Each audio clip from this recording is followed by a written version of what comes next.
Buenos días, ¿cómo estamos? Mi nombre es Percy Peláez, presidente de la Cámara de Comercio Centroamericana de Texas. El día de hoy, para nuestro programa de Éxito Centroamérica, tenemos para tomar un tema muy importante. Es el tema de las remesas en Estados Unidos y el impacto que tienen las remesas enviadas desde Estados Unidos para Centroamérica. Tenemos un invitado especial, conocedor del tema de remesas, que es el economista Alan Bindel, quien es gerente general de Agente Atlántida USA, empresa líder en lo que son envíos para Centroamérica y ligado al grupo empresarial del Banco Atlántida de Honduras. Voy a dar paso a mi compañera María Durán, vicepresidenta de la Cámara Centroamericana, quien nos acompaña también el día de hoy. María. Hola, Percy. Ahí estamos. ¿Cómo está el día de hoy? Muy bien, gracias, todo bien. ¿Y usted qué tal? ¿Cómo le ha ido? Bien, bien. Aquí disfrutando de este jueves. ¿Verdad, no? O sea, empezó el calor de Houston. Empezamos con los 90s. Oh, yeah. Ya calientito, bien rico. Sí. Bueno, adentro, en el aire acondicionado. La gran ventaja que tenemos acá, si no, estaríamos realmente muy, muy complicados. Eso sí. No, pues, va a ser un muy buen programa el día de hoy. Así que, pero como siempre, ¿verdad? Hacer el public announcement de todos los días. Para todos los que no han llenado el census, por favor, llénenlo hoy. Completen su formulario y ayuden a la comunidad. Importantísimo. Siempre me agrada que lo recuerdas y es una tarea que tenemos que hacer, importante. Y más en esta época. Si no nos cuentan, señores que nos ven, no nos toman en cuenta. Somos parte importante. Y lo que también señalas, ¿no? Hacerlo online. O sea, todo el mundo está ahorita metido en las redes sociales o está en una página en el internet. Aprovechemos, damos un espacio, creo que son 5 o 10 minutos. A nosotros en la casa nos tomó 7 minutos hacer el censo y ya, lo hicimos hace ya un par de meses, creo. Pero sí, hay que hacerlo, hay que hacerlo. No, y creo que también con todo lo que se va a hablar el día de hoy, pues aún más importante, ¿verdad? Asegurarnos de que pues sí, que nuestros números estén representados en nuestras comunidades y pues sí, que nos tomen en cuenta para poder hacer esos presupuestos de los próximos 10 años. Exactamente, esa ayuda que está habiendo para la comunidad acá en Houston. Felicitamos a la jueza Lina Hidalgo que logró poder, creo que son $30 millones para apoyar acá a la comunidad de Houston. El concejal Adrián García también para los pequeños negocios consiguió, etcétera. Esos son los esfuerzos locales que se tienen que lograr y poder plasmar. Pero igual, el principio de eso es contestar el censo, nos tienen que contar. Si nosotros aparecemos en los números, nos van a tomar en cuenta, nos van a dar apoyo federal del gobierno central también. Eso es el censo. Exactamente. Así que recuerden, por favor. Bueno, entonces aquí los voy a dejar. Me voy a ir otra vez detrás para los controles y así continúa con la entrevista. Seguro que sí. Acá vamos a dar la bienvenida desde Florida a Alan Bindel, quien es gerente general de Agente Atlántida USA, un conocedor de la realidad centroamericana. Él es un experto en fútbol hondureño también, es un fanático. No, mentira, es una broma. Pero Alan, aparte de ser amigo personal, tiene una visión muy amplia del negocio. Su poder de análisis siempre me impresiona. Y en este momento que es tan importante, ¿no? Tan importante el impacto que tienen las remesas desde Estados Unidos para Centroamérica y más con esta pandemia que no solamente ha pegado a este país maravilloso que es Estados Unidos, sino que también ha pegado a nuestros países como Centroamérica, Sudamérica. Entonces, dentro de eso, dentro del marco y el título de de esta entrevista es las remesas y el impacto en las familias. Pero antes de entrar en ese punto, Alan, quería preguntarte, como representante de Atlántida USA y creador también de Atlántida Connect, que son envíos a través de lo que es una aplicación para el Internet, valga la redundancia. ¿Cómo fue, Alan, la decisión, el análisis que hicieron ustedes para aperturar una empresa hondureña acá en Estados Unidos? Bueno, buenas tardes en Florida, Percy. Gracias por la oportunidad. Un saludo a María y un saludo a todas las personas que te están viendo.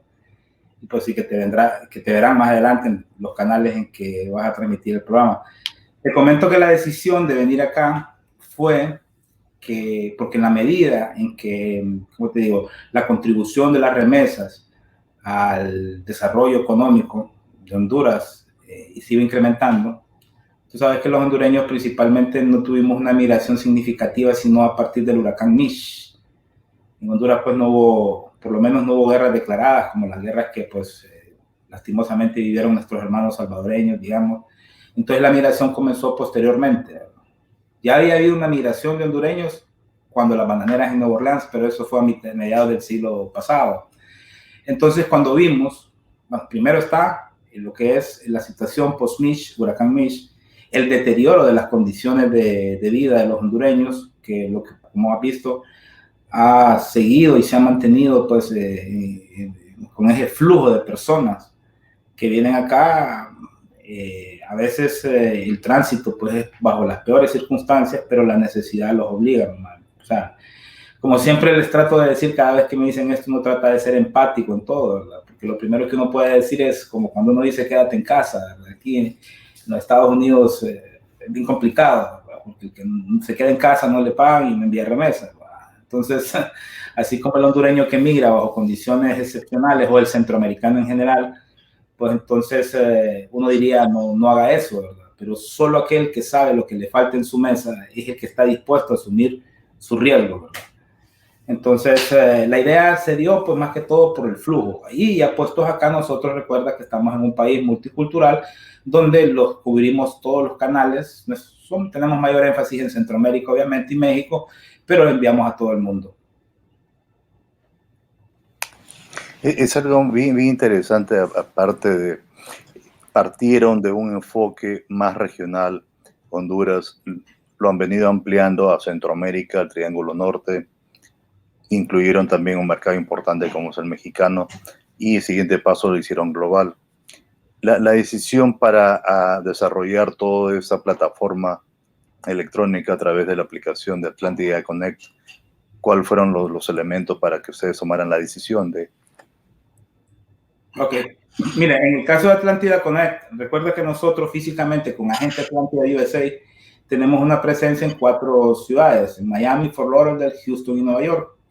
Para el tamaño y la dimensión de este país, ya era una visión una cobertura bastante limitada, quieras o no, a pesar de que donde estamos nos llega la gente, pero siempre hay personas, digamos, del otro lado, para mí, del otro lado del país, California, por ejemplo, siempre teníamos esa inquietud de parte, ya a ese punto hablábamos de los centroamericanos, de que cuándo íbamos a tener una oficina allá, ¿verdad? Siempre hay planes de expansión para las oficinas físicas, pero decidimos lanzar también Atlántida Connect, ya que creo que al final es el futuro de este negocio y de muchos otros negocios, ¿verdad? Lo electrónico está suplantando a lo físico. Claro, es un proceso que puede llevar algún tiempo. Hay personas que prefieren la atención, como dije, en face to face, pero decidimos hacerlo y hoy por hoy, Percy, te cuento, es la que más crece, ¿verdad? Dadas las circunstancias que obviamente cuando la lanzamos no las preveímos, un escenario tan extremo como este, ¿verdad? Pero sí está creciendo bastante porque la gente sabe que al salir de su trabajo, antes de ir a la tienda, lo mejor que hace es se va directo a su casa y desde ahí envía. Hay una menor exposición bajo las circunstancias actuales. Entonces, la idea de lanzar Atlántida Connect era tener una cobertura nacional. Nacional me refiero a todo Estados Unidos, ¿verdad? Que la gente pudiera enviar desde cualquier lugar de los Estados Unidos y no solo desde donde tenemos oficinas físicas. Después, pues también hay otros factores como la conveniencia, las tendencias del negocio, y bueno, ahora vemos que también bajo situaciones de emergencia es el mejor canal. Tú has acertado con esta coyuntura que nos hemos vuelto más digital. El sistema digital no nació porque había una demanda, nació porque es una obligación en este momento, ¿no? De que tenemos que estar en casa, ¿no? Y el concepto de estar en casa es muy interesante. Es triste, pero es interesante desde el punto de vista del mercado, de análisis, de marketing, lo que es el desarrollo. Es que el mensaje fue no solamente en Estados Unidos, sino también en Centroamérica, es quédate en casa ya. Y acá también quédate en casa. Entonces la aplicación que tienen ustedes y que desarrollaron está perfecta para el momento, ¿no? Claro, si vieras la gente, pues ahorita empieza, yo digo pues que en estos casos, y así en muchos, ¿verdad? Hay ciudades tan grandes también como, pongamos el ejemplo de Houston, el desplazamiento es bastante complicado de un punto a otro, pues es bastante distancia normalmente, casi todo. Y bueno, el tiempo también, las filas, hay un montón de factores. Pero como te digo, siempre el canal físico siempre tiene la gente lo prefiere. Hay mucha gente que no, bueno, la gente que no está bancarizada en los Estados Unidos, pues tiene que usar ese canal, ¿verdad? Por ahora. Es totalmente válido. Al final son dos canales de venta. ¿No? Son dos canales de venta que uno complementa. Lo bueno en este caso es que uno no elimina al otro, son alternativos. Sí. Tú señalaste, es un tema importantísimo, que estén bancarizados. Y lo de la bancarización, me atrevo a decir, de repente me van a juzgar por lo que mencione, pero tradicionalmente siempre se hablaba, no, que en Centroamérica no están bancarizados. Tuvimos la experiencia que pasó en El Salvador, cuando le dio el presidente una ayuda, ¿no? O sea, el gobierno nuevo de El Salvador dio una ayuda a las personas, pocos tenían cuenta de banco, etc. Pero también lo estamos viendo acá. O sea, en el caso de la primera ayuda que dio el gobierno a la gente, los depósitos en cuenta de banco, pero ya pasaron a la etapa de los, hey, no tiene cuenta de banco, nunca les reciben cheques, etc. Al final tampoco están bancarizados. Entonces es una realidad muy interesante. Alan, entrando un poco al tema que queríamos mencionar en esta oportunidad sobre las remesas y el impacto en las familias centroamericanas, que realmente es un tema crucial. No tengo los números exactos, pero gran parte de los países centroamericanos, lo que son remesas constituyen están entre del 1 al 5 de los ingresos más importantes del país. ¿Qué nos puedes comentar en esta primera parte? Mira, yo últimamente he estado, y esto, bueno, de entrada es lo importante decirlo, ¿verdad? Que sabes que en esto, por lo que representan, ¿verdad? Para muchos países las remesas, los organismos como el Banco Mundial, el BID, la CEPAL, han hecho bastantes análisis. La conclusión personal mía es que todo análisis que se hace está sujeto, toda estimación que se haga está sujeto a un ajuste, ¿verdad? Porque esta situación que estamos pasando, bueno, y tú sabes, vaya, lo que nosotros con más frecuencia vivimos, la situación de los huracanes, situaciones de emergencia, pero en un huracán yo sé que 3, 4, 5 días después puedo salir de mi casa, por decirlo algo, ¿verdad? Y otra cosa, el huracán en su devastación deja un efecto colateral que es el empleo. Entonces, el empleo en la reconstrucción también genera pues ingresos para las familias o las personas que se dedican a eso. En el caso de la situación actual está sumamente complicada, ¿verdad? Todos los que han trabajado sobre esto no dan buenos, ¿cómo se llama? Proyecciones. Una de ellas, pues, dice el BID, que el Banco Mundial, creo que es que las remesas pueden caer hasta en un 20%. Imagínate un 20% para un país como, digamos, Haití. Digamos, vamos a poner el ejemplo que es el mayor. Las remesas representan el 30% de su Producto Interno Bruto.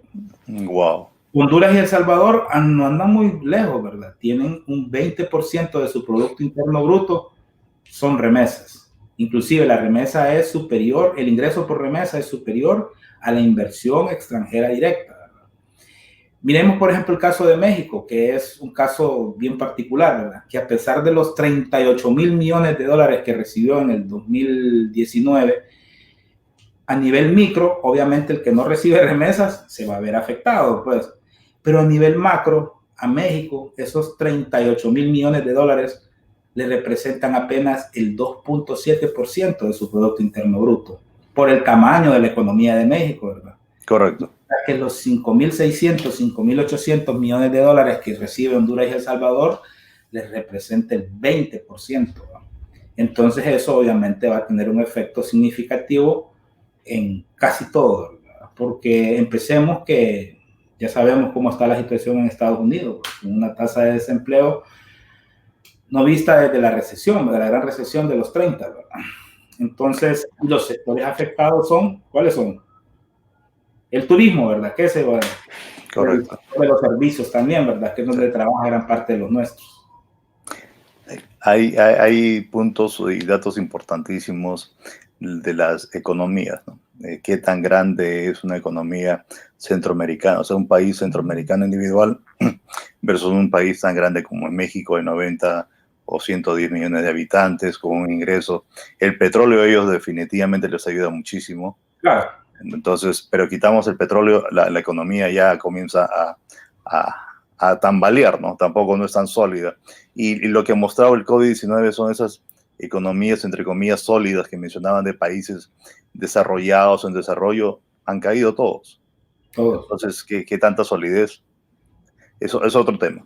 Pero es buenísimo saber, y lo que mencionas tú, el impacto que tiene sobre las familias, el tema de las remesas. Poniéndolo un poco más en micro, más reducido, es familias que tienen o que dependen de una remesa de $300 mensuales o de $400 mensuales, que les bajen a 200 o que dejen un mes de no recibir, realmente eso sí pega, ¿no? Imagínate, Percy, que el 80 y el 90% de las remesas que reciben, pongámosle aquí los centroamericanos, el mismo caso de México también, pero entre el 80 y 90% de las remesas que se recibe es para cubrir necesidades básicas, ¿no? O sea, apenas un 10% se destina a lo que es el ahorro, la inversión productiva, pero el 80-90%, te imaginas, ¿verdad? O sea, ya cuando empieza a faltar lo básico, pues entonces la cuestión se pone grave, pues, porque los países nuestros, lastimosamente, digamos en este caso Centroamérica, no tienen ese espacio, podemos decirlo, ese espacio fiscal. Tú que estás metido en esto y que conoces perfectamente, y tal vez las comparaciones son odiosas porque estamos hablando de abismos, ¿verdad? Pero fíjate que yo me fijo en Estados Unidos ahorita con esto, ¿verdad?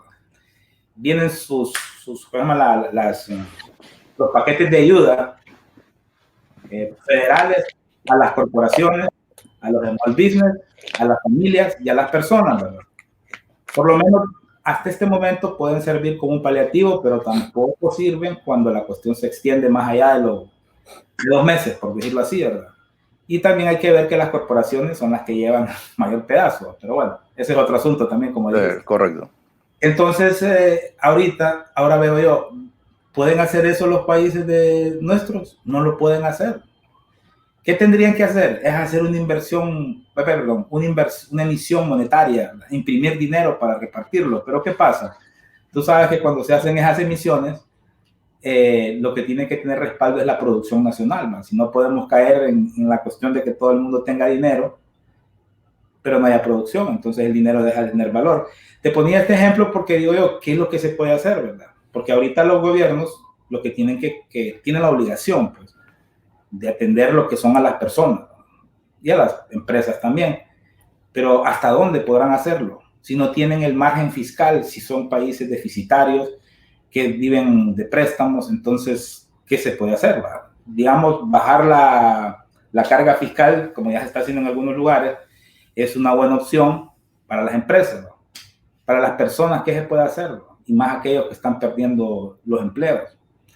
Hay ayudas sociales, pero que no llegan a todos, ¿verdad? Y ahí se entra una maraña de cosas que ya son, como hablamos, otro tema, que en épocas de, ¿cómo se llama? De emergencia, es como aplican aquellos términos como dicen, o refrán que dice, en río revuelto, ganancia de pescadores, ¿no? Lamentablemente es cierto eso, no podemos negarlo, hay denuncias. Al principio de esto se veía en los reportes noticiosos, ¿no? Aparecieron estos casos, esa es la curva, bla, bla, bla. Ahora, aparte de eso, también salen los delitos que están encontrando, que han sobrevaluado precios para la compra de equipo médico, o sea, equipo de emergencia, nada suntuario. Y han comenzado a aparecer en los países. Así como aparecían los reportes de cómo se despegaba el número de casos de COVID-19 en los países centroamericanos y acá también en Estados Unidos. Ahora en países centroamericanos han aparecido lo mismo, ¿no? Cómo están apareciendo casos, mascarillas caras que están escasas, el gel, ¿no? El papel higiénico ahora es como comprar oro, ¿no? O sea, eso, las botellas de agua, etcétera, ¿no? Es interesantísimo. Tú como economista, y perdón, hago una pausa para dar la bienvenida a José Luis, al amigo Ulises Lemus, que está también presente acá siguiéndonos a nosotros, a la señora Glenda, a todos ellos que nos van siguiendo. Muchas gracias por su sintonía. Vi a Walter Varías ahí también. También saludos a Walter. Saludos. A toda la comunidad de empresarios, ejecutivos de origen hondureño, centroamericanos que nos están viendo y que realmente tienen un desarrollo, ¿no? Ulises es un líder en el negocio de restaurantes allá en la ciudad de Houston también, importantísimo.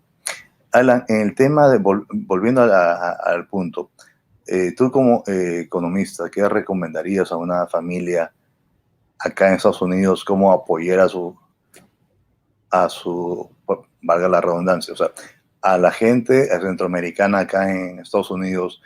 ¿Qué recomendarías tú y qué recomendarías a las familias en Centroamérica ante esta situación? Bueno, en ambos casos la recomendación general es que en época de crisis se tiene que priorizar el gasto, ¿verdad? ¿Estamos de acuerdo? Correcto. Ahorita más que nunca uno tiene que, ¿cómo? En términos comunes se puede socarnos la faja, ¿verdad? Sí. ¿Qué quiere decir eso? Eso sí no entendí.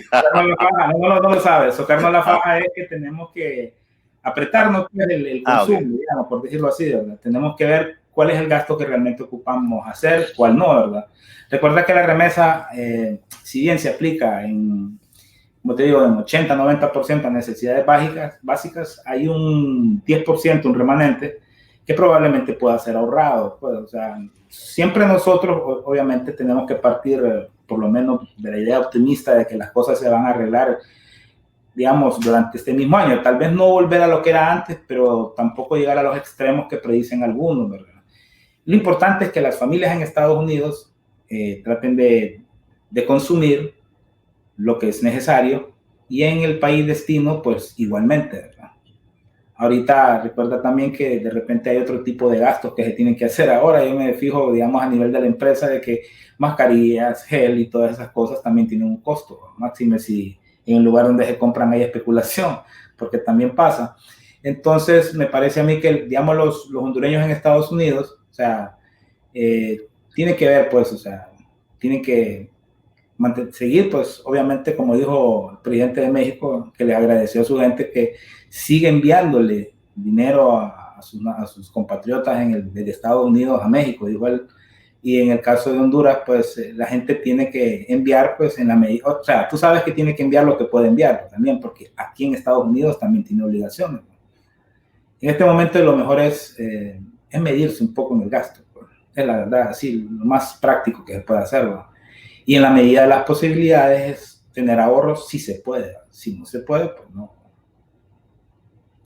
Has dicho la palabra clave, ¿no? Hay que evitar gastos innecesarios, ¿no? Volvemos a lo básico, ¿no? Al final, el tema de lo básico es bueno, ¿no? Porque a veces nos hemos mal acostumbrados o nuestras familias en el país de origen piensan que por vivir en Estados Unidos tenemos la máquina del dinero, ¿no? O como dicen, el árbol del dinero atrás de la casa, ¿no? O atrás del apartamento, que uno va a eso, que uno va a jalar el billete de 50, jala el billete de 100, lo cual no es verdad, o sea, y esto lo está mostrando, ¿no? El COVID-19 lo está mostrando. Percy, con relación a ese tema que estás tocando, hace algún tiempo hablábamos a un en un programa en Honduras, ¿verdad? Entonces la persona que me consulta a mí me decía, antes de esto, ¿verdad?, sobre la bonanza en que vive la gente que emigra a los Estados Unidos desde nuestros países. Y esa es una percepción incorrecta. ¿Por qué? Porque tú sabes que aquí en Estados Unidos uno tiene acceso a determinados bienes de consumo. Por ejemplo, aquí comprarse inclusive hasta un carro en un lease, que no es de uno el carro, pero que lo puede, si tiene buen crédito, puede accesar a él de una manera no tan complicada, pues, como podría ser en nuestros países, ¿no? Digamos, un celular de ¿cómo se llama?, de última generación, también es un bien de consumo, así como la ropa. Sin embargo, esas cosas definitivamente no forman parte del patrimonio de nadie, ¿verdad? Y también la gente de allá no sabe que aquí, por ejemplo, la salud y la educación son, ¿cómo se llama?, servicios, o sea, servicios le podemos llamar, a los cuales no toda la gente tiene acceso. La salud de Estados Unidos, el sistema sanitario, hemos visto que Estados Unidos tiene hospitales espectaculares, pero no tiene un sistema sanitario. Ahorita está sucediendo un problema grave aquí con la gente que pierde el empleo y pierde el seguro, ¿verdad? Esas son cosas que los países del primer mundo, por lo menos los europeos, no pasan, pues. Tiene que haber algo más universal, pues, donde si yo tenga o no tenga seguro, me vayan a atender, pero que no sea como ahora, de que si no tengo seguro me tienen, pero cuando salgo pago deudas de ¿cómo se llama?, de médicas durante todo el resto de mi vida. Exactamente. Te sale casi como comprarte una casa. Dicen que el 65% de las bancarrotas personales en Estados Unidos es por deudas médicas. Wow. Sí. Las personales, de personas. O sea, no, correcto. Perfecto. Y entrando a la gente Atlántida, USA, ¿en qué ciudades están actualmente, Alan? Estamos en Miami, en Fort Lauderdale, en Houston y en Nueva York. Todas Excelente. están operando, claro. A partir del 1 de junio volvemos casi a la completa normalidad. Tal vez con una reducción menor en los horarios de cierre. En el caso de la Florida, pues hemos decidido mantener el jueves cerrado por ahora. Inclusive abrimos los domingos. Y los domingos es un día de bastante actividad. Pues tú sabes que aquí en Estados Unidos hay una variación entre el comportamiento del consumidor entre estado y estado. Es como que habláramos de países diferentes, ¿no? Entonces, Miami es una zona de dominguera. Tal vez no Houston. Acá el domingo es el día de ir a comprar las cosas al supermercado, sí, o hacer las cosas que uno no hace entre semana, ¿no? Es diferente.